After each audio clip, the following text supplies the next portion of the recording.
teman-teman, perkenalkan nama saya Gloria Nipita dengan NIM 19220256 dengan rekan kelompok saya Winda Ona Baban dengan NIM 19220535 dengan tema Penjaga Ciptaan Allah dari Kampus Tangerang.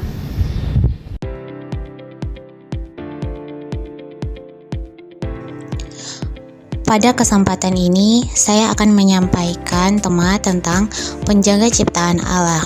Tema ini mengajarkan kepada kita bahwa manusia memiliki peran yang sangat penting dalam menjaga dan merawat alam. Alam semesta ini bukan terjadi secara kebetulan, tetapi diciptakan oleh Allah dengan penuh kasih dan tujuan yang baik. Artinya, segala yang ada di bumi, langit, tumbuhan, hewan, dan manusia adalah bagian dari rencana Tuhan yang indah. Hal ini ditegaskan dalam Kejadian 1 ayat 31. Maka Allah melihat segala yang dijadikannya itu sungguh amat baik. Ayat ini menunjukkan bahwa sejak awal Allah melihat ciptaannya sebagai sesuatu yang sangat baik. Jadi, alam bukan sesuatu yang biasa tetapi berharga di mata Tuhan. Lalu dalam Mazmur 24 ayat 1 dikatakan, Tuhanlah yang empunya bumi serta segala isinya. Ini mengingatkan kita bahwa bumi ini milik Tuhan, bukan milik manusia. Kita hanya dipercaya untuk mengelolanya. Karena itu, kita bukan pemilik tetapi penjaga atau pengelola ciptaan Allah. Sebagai manusia, kita sering lupa dan merasa bebas mengeksploitasi alam, menebang hutan sembarangan, membuang sampah, mencemari air dan udara. Padahal, jika kita merusak alam, sama artinya kita tidak menghargai karya Tuhan sendiri. Maka, melalui tema ini, kita diajak untuk hidup selaras dengan ciptaan Tuhan, yang artinya menjaga kebersihan lingkungan, tidak merusak alam, menggunakan sumber daya dengan bijak, serta mengajak orang lain untuk peduli pada lingkungan. Selanjutnya, latar belakang. Sejak awal, Allah menciptakan manusia dan menempatkannya di tengah ciptaannya bukan tanpa tujuan. Manusia diberi kepercayaan dan tanggung jawab untuk menjaga apa yang telah Tuhan ciptakan. Jadi, keberadaan kita di bumi ini bukan hanya untuk menikmati alam, tetapi juga untuk merawat dan memeliharanya.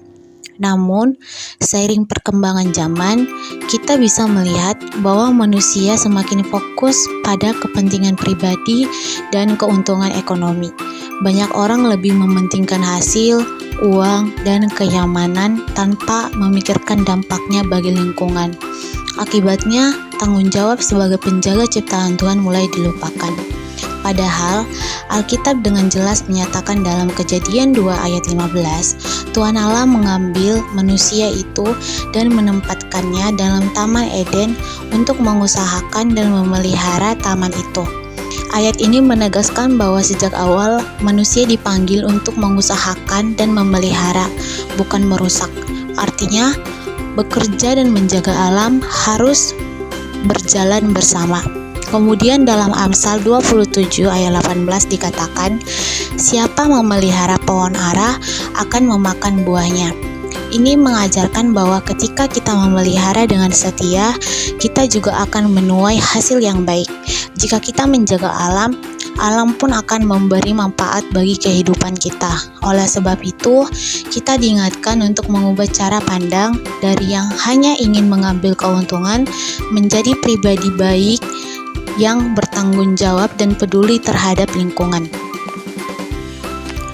Selanjutnya, saya akan menjelaskan pengertian dari penjaga ciptaan Allah. Penjaga ciptaan Allah adalah sikap dan tindakan manusia dalam memelihara, merawat, dan melestarikan seluruh ciptaan Tuhan.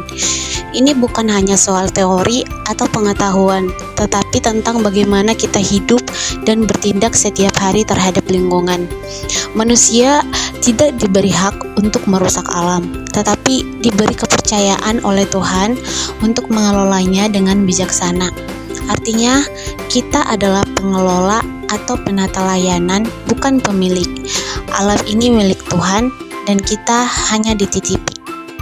Hal ini ditegaskan dalam Kejadian 1 ayat 28. Beranak cuculah dan penuhilah bumi, taklukkanlah itu.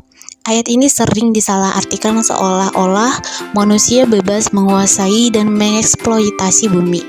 Padahal makna menaklukkan di sini adalah mengelola dengan tanggung jawab, memimpin ciptaan dengan kasih, bukan dengan keserakahan. Lalu, dalam Lukas 16 ayat 18 Yesus berkata, "Barang siapa setia dalam perkara kecil, ia setia juga dalam perkara besar." Ayat ini mengingatkan kita bahwa kesetiaan dalam hal kecil seperti menjaga kebersihan, tidak merusak, dan peduli pada lingkungan sekitar adalah sebagian dari kesetiaan kita kepada Tuhan dalam hal yang lebih besar. Jadi, pengertian ciptaan Allah bukan hanya sebuah sebutan, tetapi sebuah panggilan hidup. Kita dipanggil untuk menjadi orang-orang yang bertanggung jawab, bijak, dan setia dalam menjaga bumi sebagai ciptaan Tuhan. Selanjutnya, saya akan menyampaikan tentang manusia sebagai penata layanan Allah.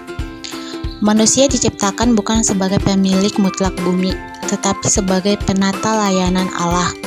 Penata layanan artinya adalah pengelola, seseorang yang percaya untuk mengurus milik orang lain. Dalam hal ini, bumi dan segala isinya adalah milik Allah dan manusia yang dipercaya untuk mengelolanya. Jadi posisi kita di hadapan Allah bukan sebagai yang berhak melakukan apa saja, tetapi sebagai orang yang suatu hari nanti harus mempertanggungjawabkan bagaimana kita mengelola ciptaannya. Hal ini ditegaskan dalam Mazmur 8 ayat 6-7. Engkau membuat dia berkuasa atas buatan tanganmu. Ayat ini menunjukkan bahwa Allah memang memberi manusia kuasa atas ciptaannya, tetapi kuasa itu bukan untuk menindas atau merusak, melainkan untuk memimpin dan menjaga dengan tanggung jawab. Lalu, dalam 1 Korintus 4 ayat 2 dikatakan, yang akhirnya dituntut dari pelayan-pelayan yang demikian ialah bahwa mereka ternyata dapat dipercayai. Ayat ini menegaskan bahwa yang Tuhan minta dari seorang penata layanan adalah kesetiaan dan dapat dipercaya. Selanjutnya, saya akan membahas tentang penyebab kerusakan ciptaan Allah. Kerusakan ciptaan Allah tidak terjadi dengan sendirinya, tetapi berasal dari sikap dan tindakan manusia. Banyak kerusakan alam terjadi karena manusia bersikap serakah dan tidak peduli, dan tidak bertanggung jawab. Alam dieksploitasi demi kepentingan pribadi, demi keuntungan ekonomi, kenyamanan, dan ambisi tanpa memikirkan dampak jangka panjang bagi lingkungan dan kehidupan. Kurangnya kesadaran iman. Ketika hubungan manusia dengan Tuhan melemah, manusia mulai memandang alam hanya sebagai objek untuk dimanfaatkan, bukan sebagai pemberian Tuhan yang kudus dan harus dijaga. Hal ini ditegaskan dalam Yeremia 2 ayat 7, "Kamu menajiskan negeriku dan menjadikan milikku suatu kekejian." Ayat ini menggambarkan sebagai umat Tuhan sendiri bisa merusak dan menajiskan apa yang sebenarnya adalah milik Tuhan. Ini bukan hanya soal kerusakan fisik, tetapi juga soal ketidaktaatan kepada Allah. Kemudian, dalam Hosea 4 ayat 1-3 dikatakan bahwa negeri ini berkabung oleh karena tidak ada kesetiaan. Artinya, ketika manusia kehilangan kesetiaan kepada Tuhan, tidak hidup dalam kebenaran dan kasih, maka alam ikut menanggung akibatnya. Dosa dan ketidaksetiaan manusia membawa dampak bukan hanya bagi dirinya sendiri, tetapi juga bagi seluruh ciptaan. Selanjutnya yaitu bentuk kerusakan ciptaan Allah. Kerusakan ciptaan Allah dapat dilihat dalam berbagai bentuk, seperti pencemaran lingkungan, penambangan hutan liar, sampah yang menumpuk, dan rusaknya ekosistem alam. Semua ini terjadi karena manusia tidak menjaga alam sesuai kehendak Tuhan. Akibatnya, alam tidak lagi memberikan kehidupan yang seimbang bagi manusia dan makhluk hidup lainnya. Seperti pada ayat pendukung di dalam Yesaya 24 ayat 5, bumi telah cemar oleh penduduknya. Dan di dalam Khotbah 1 ayat 7, segala sungai mengalir ke laut, tetapi laut tidak penuh. Selanjutnya yaitu tanggung jawab orang Kristen. Orang Kristen dipanggil untuk menunjukkan imannya melalui perbuatan nyata. Salah satunya dengan menjaga lingkungan. Kepedulian terhadap alam merupakan bagian dari ketaatan kepada Allah dan wujud syukur atas ciptaannya. Menjaga lingkungan berarti hidup sesuai dengan nilai-nilai iman Kristen. Pada Kolose 3 ayat 23 berbunyi, apapun juga yang kamu perbuat, perbuatlah dengan segenap hatimu seperti untuk Tuhan. Pada Yakobus 2 ayat 17, iman tanpa perbuatan adalah mati. Selanjutnya yaitu contoh tindakan menjaga ciptaan Allah. Menjaga ciptaan Allah dapat dimulai dari beberapa hal sederhana dalam kehidupan sehari-hari kita, seperti menjaga kebersihan lingkungan, menghemat air dan listrik, serta menanam pohon. Tindakan kecil ini memiliki dampak besar bagi kelestarian alam. Melalui tindakan nyata, manusia menunjukkan kasih dan tanggung jawab kepada Tuhan.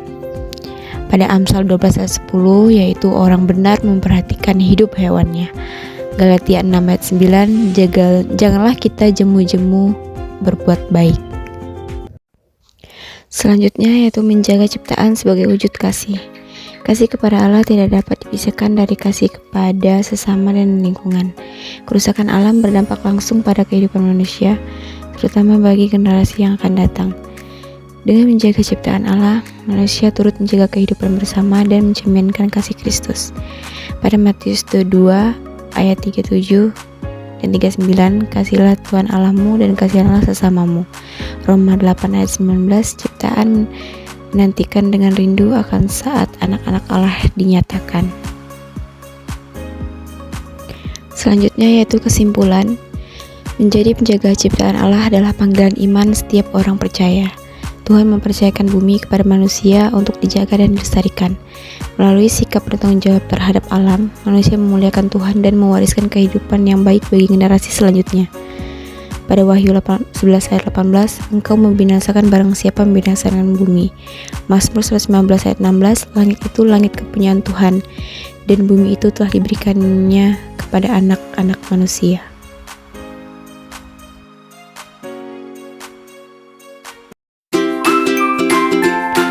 Pertama-tama, kami memelihara tanaman di halaman rumah.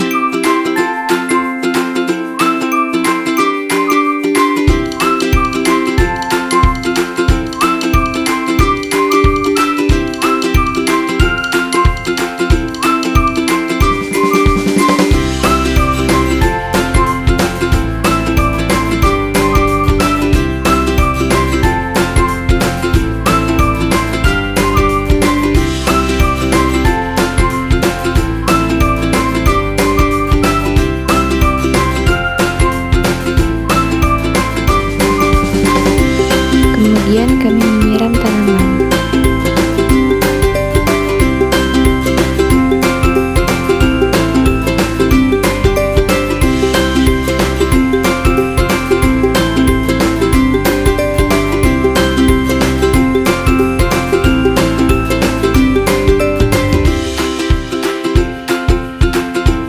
Dan mengumpulkan sampah di area lapangan basket.